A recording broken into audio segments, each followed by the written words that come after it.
Welcome to Niger History Vibes with Recent King.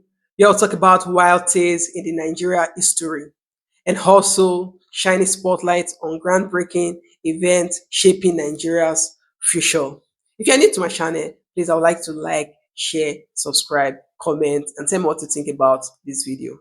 So, in one of our previous video talking about the Lagos-Calabar Coastal Road, I highlighted a few things about the Lekki Deep Seaport, and then I promised to make a separate video on it. So that's where we are. So this video is actually like a broader aspect of the Lagos-Calabar Coastal Road, or we could as well say the Lagos-Calabar Coastal Road meets with Lekki Deep Seaport. So let's dive into it.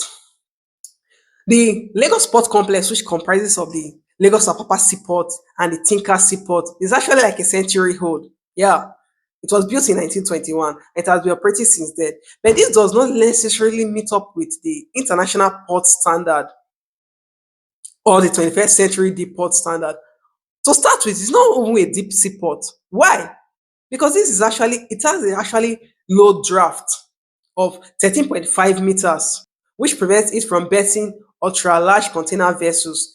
Yeah, most of our shipments have to berth in Tama Seaport in Ghana or Lome Seaport in Togo, and they have to transship those containers in smaller feeder ships just to import stuff. I know that we are high users of imported goods, like most of the things we use in this country are imported. And because of this low depth and every other thing constraining the Lagos Apapa seaport, it causes delay. It causes delay of goods. Most ships have to stay over for 20 days. Yeah, I know this is not about estimate Amanda talking about ships staying over water for like 6 months. Yeah, but there are actually delays in conveying of goods. Even before they bet, before they dock, some of them have to stay for like 20 days. And this causes high demurrage. Demurrage today is like around $20,000. Imagine your shipment staying on top of water for like 20 days. That's almost like 20x extra of the initial charge of $20,000 you're supposed to pay, which will bring you to around $400,000. And don't forget that these costs will be incurred, will be added to whatever shipments anybody is bringing into whatever goods, because it will be like an added tax or so. Also, there are also other limiting factors of the Lagos Apapa Seaport, talking about bad road infrastructures. If you've been to the Apapa houses before, remember one night I drove down there, it was crazy, man. You just see trucks, a lot of trucks just being like trucks. That place is always rampant with trucks because things have to move. Because our seaport on a normal day self, it lacks railway. There's no direct railway like it is in the Western world that you just see railway being connected from most of their ports that help to convey these goods to either the depots or the warehouses. Yeah, we actually lack that. So these are actually limiting factors. Funny enough, there's one Baba I follow here on Instagram, and the guy was complaining. They are all human factors. The guy was complaining. He said that the shipment he was expecting that the officer in charge of clearing it went to Dubai for a wedding. And they had to wait for the guy for 4 days. Instead of him to transfer that his duty post to a lesser officer to be able to clear such shipments, they had to wait for Baba for four good days. So imagine if like that guy now, let me not talk what the guy deals on, but the guy have clients, he have customers that he has already promised to deliver. So these are extra cost, extra delays that limits the Lagos Apapa Seaport, which the Lekki Deep Seaport will be helping the Lagos Apapa Seaport. Let's talk about the Lekki Deep Seaport. The Lekki Deep Seaport is actually the first deep seaport in Nigeria. It has up to 16.5 meters draft, which will enable it to be able to berth ultra large container vessels like your post Panamax and your Neo-Panamax ships. These are actually ultra large container vessels. They carry up to 12,000 to 18,000 20-foot equivalent units. That's 12 to 18,000 TEUs. And don't forget, the Lagos Apapa Seaport is only able to do around 1.1 to 1.2 million TEUs annually, limiting cargo vessels. This was the reason why in 2022, the Lome Seaport actually did, when the Lome Seaport in 2022 did 0.2 million TEUs, and then we're averaging around 1 million TEUs. It was placed as the leading ports in West Africa. But today we are actually the leading ports in West Africa too, despite the fact that we're arranging around 1 to 1.2 million TEUs. This is what the Lekki Deep Seaport will be changing for us. The Lekki Deep Seaport will be able to handle up to 2.5 million TEUs. Yeah. And those kind of big container vessels were able to bet there. It's so crazy that it was just last year, 2024 in November, that the Lagos Apapa Seaport welcomed its first large container vessels of just 7,000 TEUs. This is 21st century.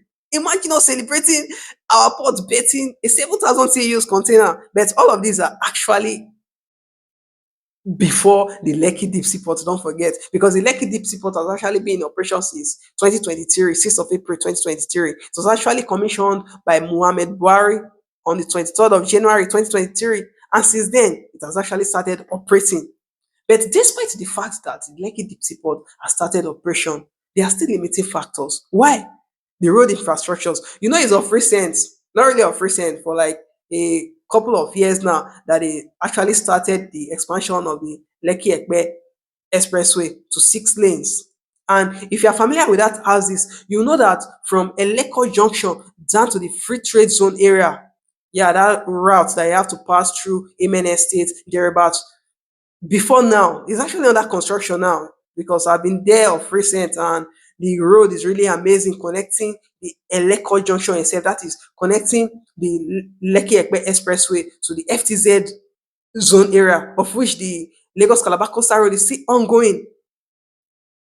So before now, they wouldn't want your Lekki Ekpe Expressway to start looking like Apapa. Nobody wants that, because despite not having much trucks on the road, they are still a normal day-to-day congestion. Because before the reconstruction, it was actually 4 lanes, 4 lane route, 4 lane road, two on the right and two on the left. But the reconstruction now ongoing has actually expanded the road to a 6 lane route. But despite that, safe, they wouldn't still want such axis. Of course, you know, your Lekki zone and the rest. Nobody wants such axis to be filled with trailers, containers, trucks during the daytime. Or just like Apapa axis. So, despite the operation of the Lekki Deep Seaport, there are still limiting factors because of same road infrastructure. So, the first 47 kilometer of the Lagos-Calabar Coastal Road, which connects the Amadu Bello Way to the FTZ itself, the Free Trade Zone area, is a groundbreaking event for the Lekki Deep Seaport to start operation fully. And I also hear that there will be a rail. Of course, they say the Lagos Calabar Coastal Road is going to have a railway track in the meridian, that's in the middle of the Lagos Calabar Coastal Road. But they're actually planning now to like hasten up with the Lagos Calabar Coastal Road in Lagos Axis to be completed in 2026, so business can start working, because that road alone in Lagos is going to boost economic activities by 50%. That's a big win for Lagos. Of course, you should know this. This is actually one of the things that differentiates Lagos State from every other average state in Nigeria. Yeah, because most people say, why is everything in Lagos? Why is everything in Lagos? These are actually some of the reasons. Like having the seaport here. If you know that seaport, if you know how much it generates Lagos alone daily, about 1 billion naira. That seaport brings around $1 million every day for the Lagos government and Nigeria government. Yeah, I remember one time me and my friend were discussing how we're like, Lagos State is the only state that pays money to the federal government, and the federal, not the federal government disbursing cash to it, unlike every other state. Yeah, it's an economic hub. This year, like almost everything is happening, because over 97% of our exports are actually carried through the Lagos Apapa Seaport, which is in Lagos. And around 87% of our imports are being handled same by the Apapa Seaport. But despite the Apapa Seaport handling most of our exports and imports, there are limiting factors. Yeah, we'll talk about the road infrastructure, like there are no railway track from the Apapa Seaport down to connecting other axes. Like if there is a particular railway track from the Apapa Seaport directly from the Apapa Seaport to warehouses or depot, you won't see containers or trucks carrying containers. And you know what this costs for Lagos? Most times, hear about trucks falling on vehicles, killing innocent citizens. Why? Because of the congestion.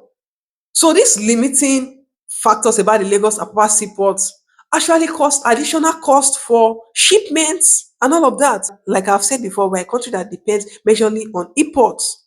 So these additional costs being incurred as restraining factors of these particular seaports not being fully capacitated brings additional cost to the average Nigerian citizen because you will buy things, of course, you will buy goods, you will buy stuff, and most of these stuffs are imported. So any additional cost will be added to such products and it falls back to you.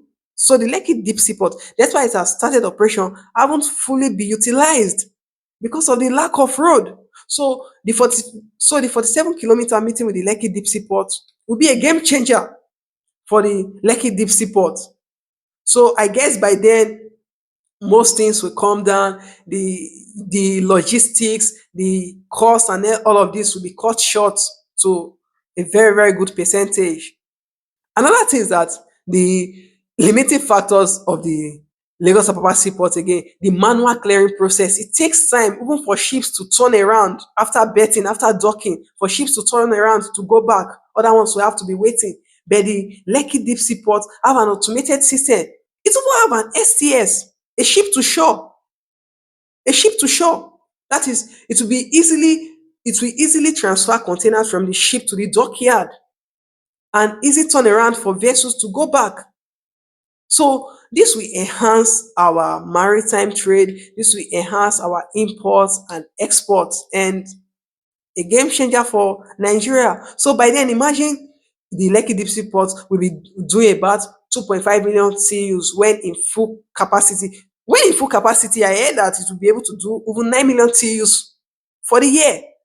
Imagine even if we're not even fully utilizing it and we've started operating it fully and it starts running 2.5 million TEUs for the year added to the Lagos Apapa Seaport, which average around 500 to 600,000 TEUs, plus the Tinker Seaport, which averages around 400 to 500,000 TEUs, bringing the Lagos Apapa Port Complex to around 1 to 1.2 million TEUs, added to the Lekki Deep Seaport when fully utilized for 2.5 million TEUs. We'll be ranging around 3.5 million TEUs. And I guess by then we'll be able to even up our game. Because if you talk about leading ports in Africa, like the Morocco seaport, one particular Morocco seaport, they do around 9 million TEUs upwards annually. So imagine by then we've started upping our game. We will now be competing for like Africa leading seaports and not just West Africa leading seaports. And another thing I've seen again, I don't know Dangote, when they say, when Bonaboy said, Dangote still they find money. Oh." You agree with me that when it comes to the Lekki Free Trade Zone or the Lagos Free Trade Zone, Dangote is actually a pioneer. Yeah, with the refinery, it's actually it's actually the biggest industry and the first industry in the Lekki Free Trade Zone. And Baba Sef has his own seaport, which enabled a faster process during the refinery construction. And also, it's actually based on liquid bulk terminals for its import and export, crude oil, gasoline, and stuffs like that. So it's actually ideal for him to have his own seaport. And because of this research, I realized that, like they say, you just need to follow these men. You need to follow these big men to know where the money is going. Like everybody's singing about the Lekki Free Trade Zone now. But I heard Dangote is planning on building the biggest deep sea ports in Africa. Yeah, you heard me correctly. Baba is planning on building the deep sea port in Africa, and it's not a Lekki Free Trade Zone. And it's not a Lekki Free Trade Zone.